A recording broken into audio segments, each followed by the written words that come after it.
has been saying to me for several months. So, as I talked to Peter the second time, I built into the vision, building within the services that we bring into that house, and with the help of the CEOs,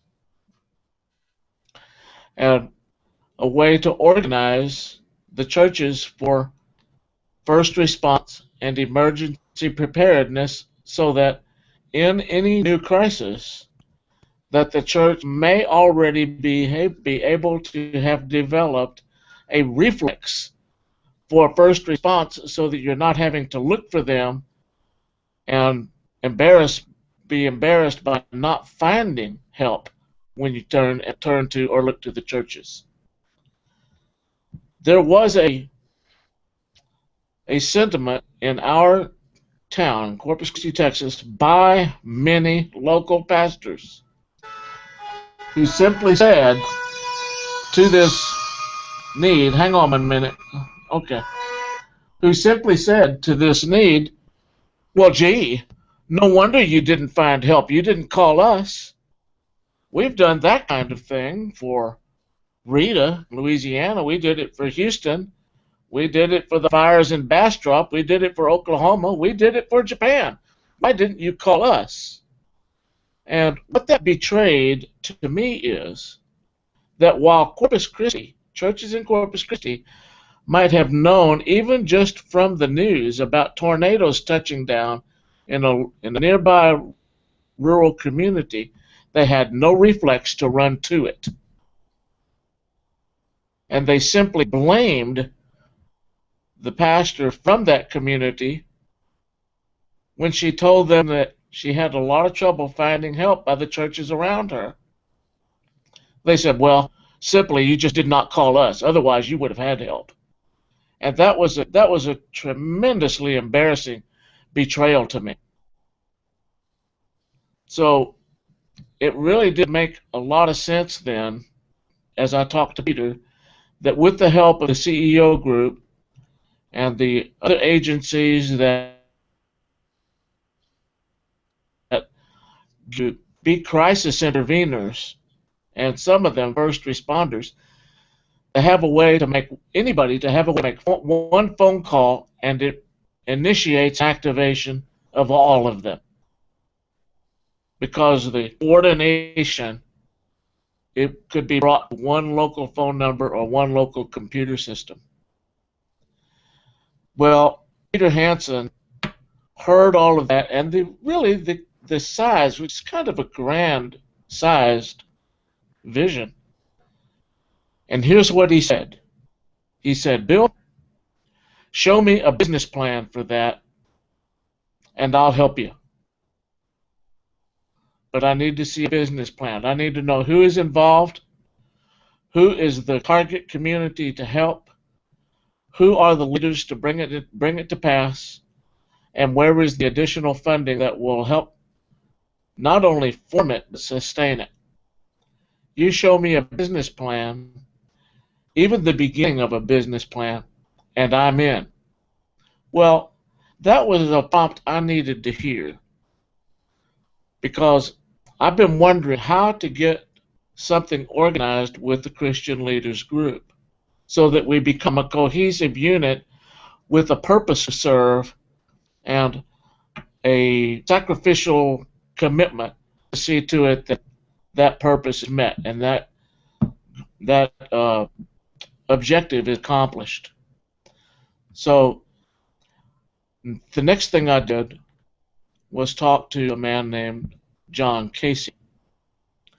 He is one of the members of the Christian Leaders Group, who himself is a high echelon leader in the business world. He is actually a contracts director for Texas A&M University. He's not at the top of that totem pole at Texas A&M, but he's on the totem pole, and it's pretty significant. And one of the thing that I sent y'all a link to today was a link to his first stab at writing a mission statement for that business plan, which gives us the mission statement or the vision statement is the reason to be, a statement of the cause, and the beginning of an implementation to accomplish the cause. That's one of the documents that I just sent you today. It's not very long, but it is content packed when you know some of the hearts of the different individuals in the Christian Leaders Group. Step 3 was writing a letter that I'm writing today. I finished the draft just before y'all called.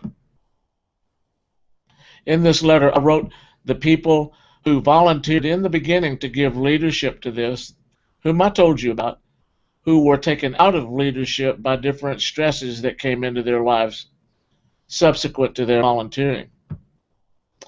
And I told them about the list of people who are lining up to help bring a strategy and a business plan and a model, an action model.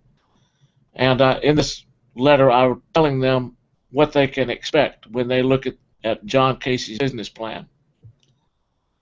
One of the members is the former mayor, who basically had a rally call in his mouth during his whole campaign and time in office. He said, "This community is our community. Let's restore the community to vitality for the sake of those who live here, instead of restoring it to vitality for the sake of those who might visit here or who might move here. Let's restore the city for the city dwellers." That cry from him, although it got little action during his term. The next fellow is a former police chief who's now moved to another state, but who still gives counsel and guidance to the Christian Leaders Group through me and Bob. And Troy, that's his name, Troy Riggs. As we met together with Joe Adami and the others, his lamentation was around how much activity there was in the city that was disconnected. Everybody going their own way, nobody connecting, nobody collaborating, nobody consolidating, nobody cooperating. He said, "I think if we are going to be an effective group, that is a place where we can be effective, because we can assist in bringing coordination and collaboration, consolidation and coordination, cooperation to all of these groups and agencies, Christian and non-Christian. Because some of the Christian ones are doing what the non-Christian ones are doing, and there's a lot of duplication of effort and competition for funds. And this group can bring some consolidation to that and actually assist in developing a pool of funding that can support all of them." Well, that was Troy Riggs. This plan that John Casey has written a draft for, it embraces that lamentation of Troy Riggs. It's not a complete thing, but it gives it real consideration. Thirdly, Steve Warner, he's the one who's saying, "I don't really care what we do. I want us to be a community of men and women who rely on the Holy Spirit and who pursue a deep spiritual life, so that what we do comes out of who we are as Christians and who we are as servants of Jesus Christ."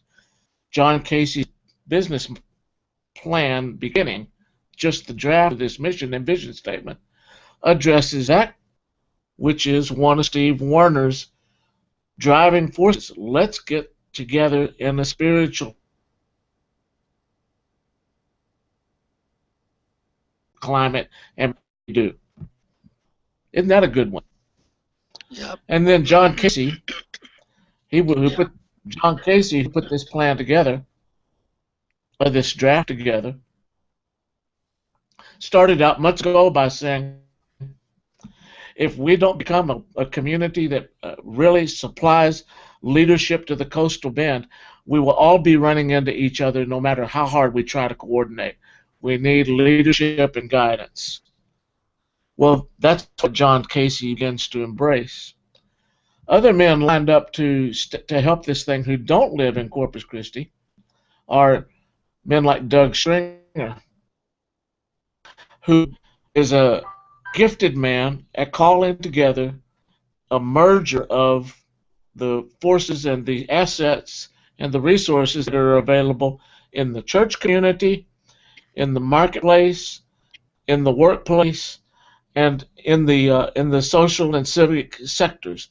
He's a good person with a gift set that none of us can do any of this by ourselves, but all of us together can.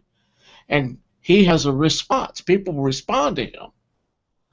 And he's willing to give himself to help founding and guiding this Christian leaders group.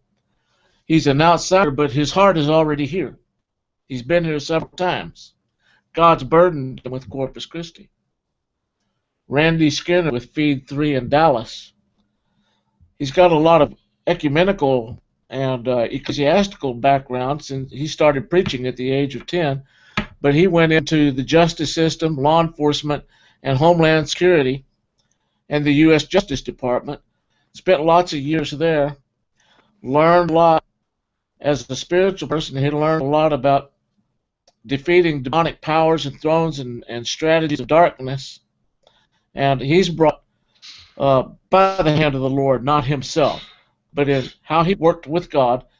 Transformation has come to 2 zip codes in Dallas, and he has nearly a national reputation, and his heart is turned towards Corpus Christi, and he is lining up to say, yes, I will help bring guidance to the forming and founding and sustaining.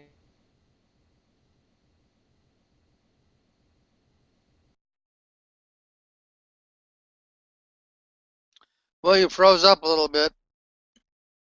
Yeah.